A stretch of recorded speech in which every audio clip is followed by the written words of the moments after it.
Hello friends, I am Aditi. Welcome to my channel Library Mouse. Today I am going to read a book, How to Develop Self-Confidence and Influence People by Public Speaking by Dale Carnegie. This book contains 12 chapters, so let's continue with chapter 2.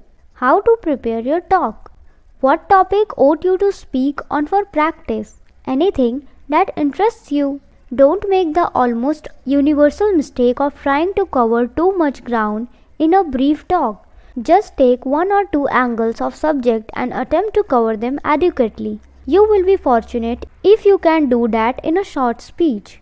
Determine your subject in advance so that you will have time to think it over in odd moments. Think over it for 7 days. Dream over it for 7 nights. Think of it the last thing when you retire. Think of it the next morning while you are shaving, while you are bathing, while you are riding downtown, while you are waiting for elevators, for lunch, for appointments, while you are ironing or cooking dinner. Discuss it with your friends. Make it a topic of conversation. Ask yourself all possible questions concerning it. If, for example, you are to speak on divorce, ask yourself what caused divorce? What are the effects economically, socially? How can the evil be redeemed? Should we have uniform divorce law? Why? Or should we have any divorce laws? Should divorce be made impossible, more difficult, easier? Suppose you were going to talk on why you are studying speech. You ought then to ask yourself such questions as these. What are my troubles? What do I hope to get out of this? Have I ever made a public talk? If so, when? Where? What happened? Why do I think this training is valuable for a businessman? Do I know men and women who are forging ahead commercially or in politics largely because of their self-confidence, their presence, their ability to talk convincingly? Do I know others who will probably never achieve a gratifying measure of success because they lack these positive assets? Be specific. Tell the stories of these people without mentioning their names. If you stand up and think clearly and keep going for 2 or 3 minutes, that is all that can be expected of you during your first few talks. A topic such as why you are studying public speaking is very easy. That is obvious. If you will spend a little time selecting and arranging your material on that topic, you will be almost sure to remember it. For you will be speaking of your own observation, your own desires, your own experiences. On the other hand, let us suppose that you have decided to speak on your business or profession. How shall you set about preparing such a talk? You already have a wealth of material on that subject. Your problem then will be select and arrange it.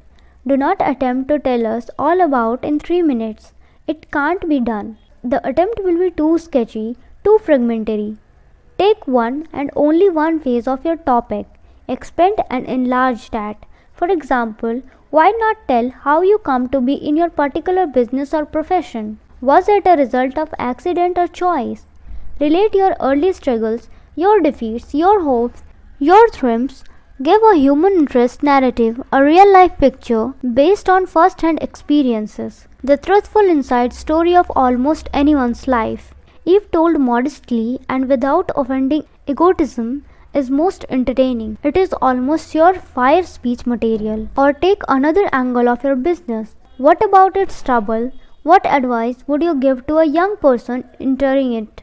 Or tell about the people with whom you come in contact, the honest and dishonest ones. Tell of your problems. What has your work taught you about the most interesting topic in the world? Human nature. If you speak about the technical side of your job, about things, your talk may very easily prove uninteresting to others. But people personalities, one can hardly go wrong with that kind of material. Above all else, don't make your talk an abstract preachment. That will bore. Make your talk a regular layer cake of illustration and general statements. Think of concrete cause you have observed and of the fundamental truths which you believe those specific instances illustrate. You will also discover that these concrete cases are far easier to remember than abstractions, are far easier to talk about. They will also aid and brighten your delivery.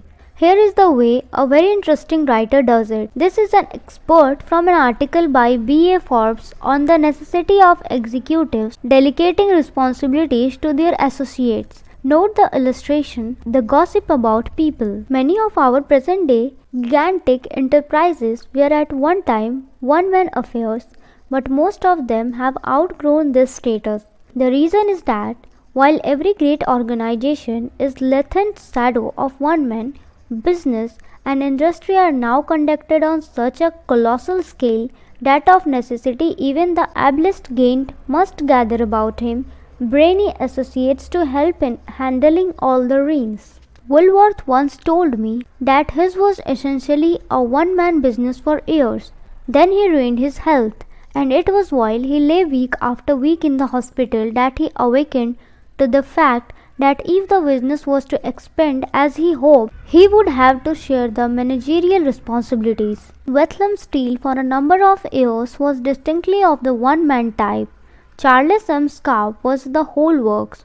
By and by, Eugene G. Grace grew in the stature and developed into an abler steelman than Scarp. According to the repeated declaration of the latter, Eastman Kodak in its earlier stages consisted mainly of George Eastman, but he was wise enough to create an efficient organization long ago. All the greatest Chicago packing houses underwent a similar experience during the time of their founders. Standard Oil, contrary to the popular notion, never was a one-man organization after it grew to large dimensions. J.P. Morgan, although a turning gained, was an ardent believer in choosing the most capable partners and sharing the burdens with them. There are still ambitious business leaders who would like to run their business on the one-man principle, but willy-nilly they are forced by the very magnitude of modern operations to delegate responsibilities to others. Some men, in speaking of their businesses, commit the unforgivable error of talking only of the features that interest them. Shouldn't the speaker try to ascertain what will entertain not himself but his hearers? Shouldn't he try to appeal to their selfish interests? If, for example, he sells fire insurance, shouldn't he tell them how to prevent fires on their own property? If he is a banker, shouldn't he give them advice on finance or investments? If the speaker is a national leader of women's organization, shouldn't she tell her local audience of the ways they are part of a national movement by setting specific examples from their local program? While preparing study your audience, think of their rants, their wishes. That is sometimes half the battle. In preparing some topics, it is very advisable to do some reading to discover what others have thought, what others have said on the same subject. But don't read until you first have thought yourself dry. That is important, very. Then go to the public library and lay your needs before the librarian. Tell her you are preparing a speech on such and such a topic. Ask her frankly for help. If you are not in the habit of doing research work, you will probably be surprised at liaise she can't put at your disposal.